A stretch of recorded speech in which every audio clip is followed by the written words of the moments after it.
What's up everyone, welcome back to another What If video. In the last part of this What If, we covered everything that happened since the Saiyans got back on Earth. The android saga began and was pretty easily prevented.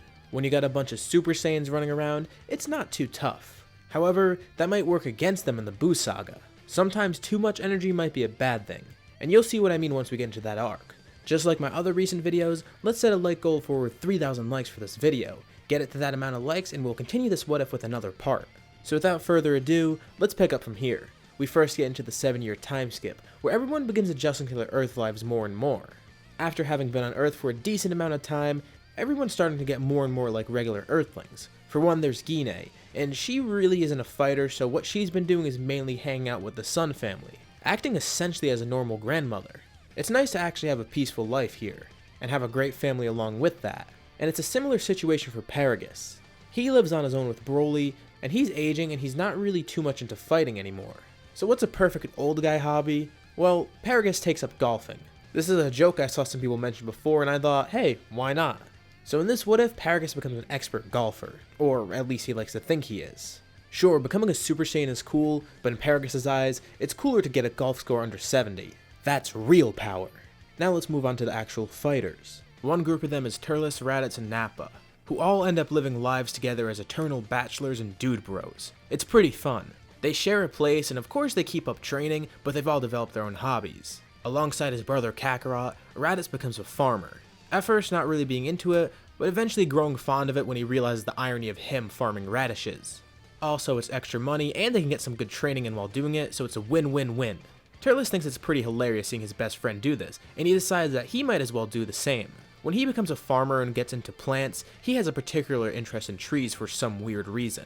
Particularly large, mighty trees. For some odd reason or another. And then as for Nappa, well, he wants to actually become a scholar. It's a really lofty goal for someone like him, but he's inspired by Gohan to begin building his brains as well as his brawn. He no longer wants to be viewed as the stupid oaf he's always been considered as. And of course, Shallot and Giblet live together.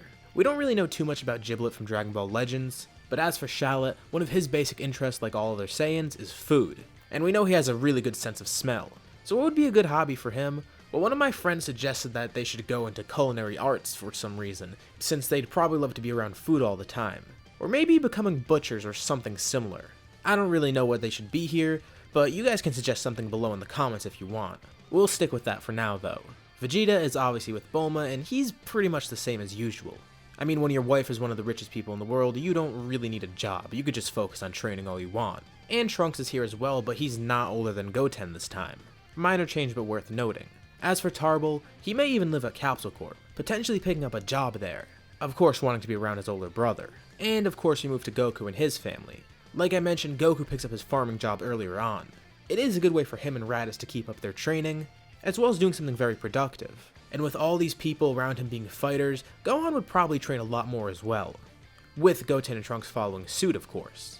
Like I mentioned though, there is no real reason for Gohan to stop wanting to become a scholar. He's the same Gohan, so he's still going to be pursuing that. But it is worth noting that he does train more over this time period, becoming surprisingly strong. And with so many people around in occasional training, I'm almost positive this would mean that everyone can unlock Super Saiyan 2 somehow. They would be able to discover it eventually, and with more effective training like this, it only makes sense that they'd be able to find it somehow.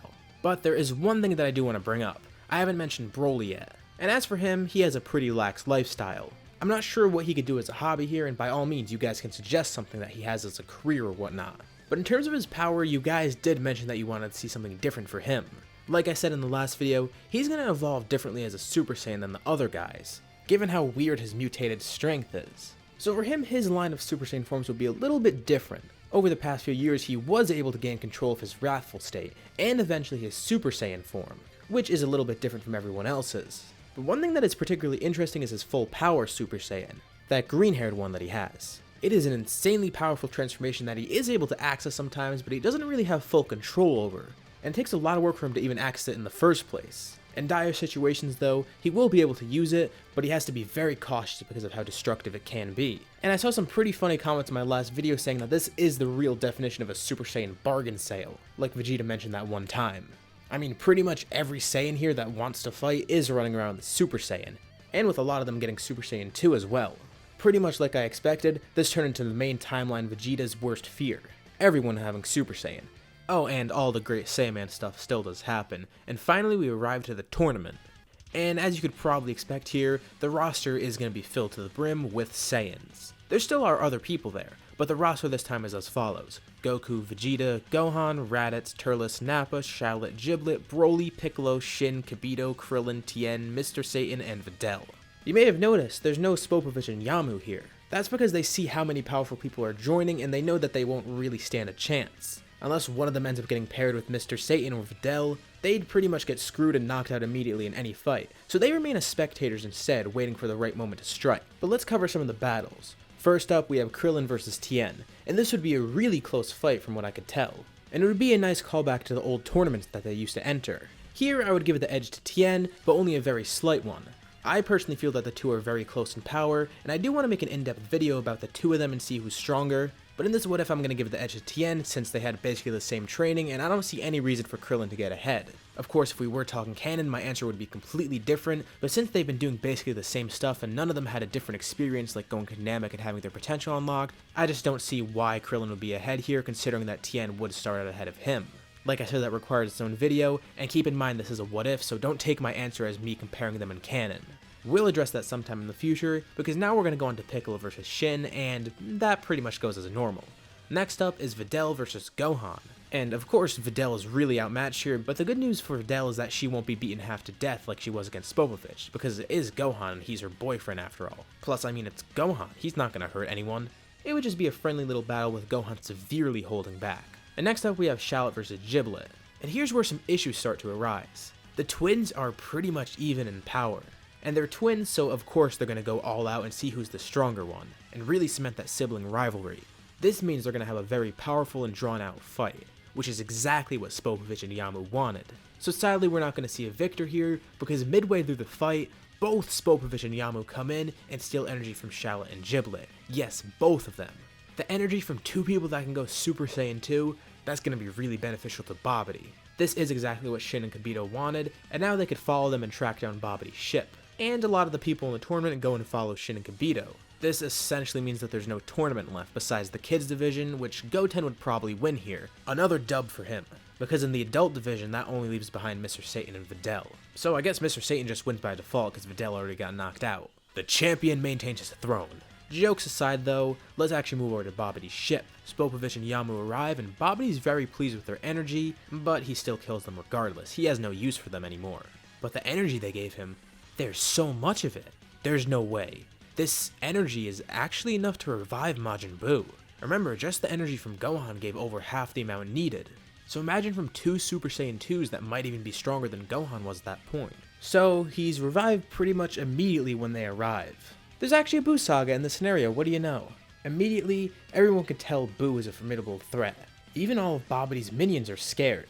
Pui Pui, Yakan, and Dabur are completely surprised to see how strong this guy is. And as for Shin's group, they're just as surprised and terrified. But while Buu here is really strong individually, the Saiyans all outnumber him. So maybe if they try and fight in Super Saiyan 2 all together, they might have a shot against him.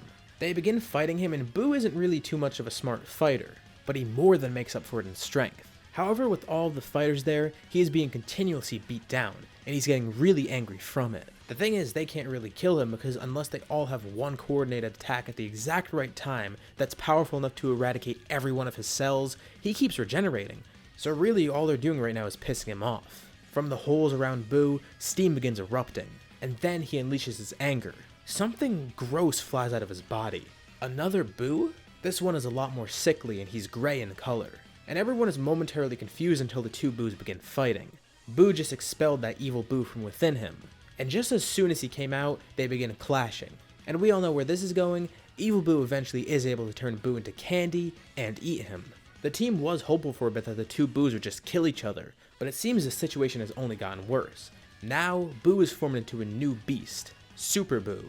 Overall, he doesn't seem much stronger than before, but he is a lot more cunning, and everyone is careful while they begin fighting him once again. But the most terrifying thing that they see during their fight is his absorption ability. While Buu is being beat during the fight, he does seem somewhat smug. Babidi, who's still alive, is speaking to him. He has some food for Buu that he might like. Buu suddenly stops fighting, and then he turns over to Babidi and his minions. Unbeknownst to Babidi's minions, They were the offer that Babidi made, and Boo immediately absorbs Pui Pui and Dabura. Wait, what happened to Yakon? Well, he saw this fight as an all-you-can-eat buffet for light energy, and that meant he exploded from eating all of it, but Dabura and Pui Pui still remain. As pieces of Boo begin surrounding the two of them and absorb them, Babidi laughs maniacally, but Boo looks down at him as well, and he smiles. He doesn't care for Babidi at all, and Babidi just becomes another snack. Babidi pleads for his life, but Boo absorbs him alongside Dabura and Pui Pui. The detached pieces of Boo come back together and go towards Super Boo. He absorbs them into his body, and he begins changing. These three people absorbed into his body give him some great power. While Pui Pui doesn't probably give that good of a boost, there's still Dabura and Babidi. The magical abilities that Babidi possesses amplify those of Boo, while he also gains the supreme power of Dabura within him. The metamorphosis completes, and a new form of Boo is revealed. What would be a good name for him?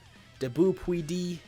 No, Bubur Pui? No, that's not really too good. How about we just call him Dabura, considering Dabura is the most powerful part of him, and that name sounds the coolest. And it flows pretty nicely. Dabura, or let's just call him Boo for short, is so much more powerful right now, not to mention his magical abilities have been amplified multiple times over. Sure, Boo had magical properties before, but now he's basically mastered all of his sorcery abilities and has much deadlier uses for magic. And of course his intelligence has increased greatly. Instead of him sounding like a meathead, his speech is a lot more refined, similar to Dabura's. Greater power, greater magical abilities, greater intelligence, he's definitely a formidable foe, and the team doesn't really know what to do.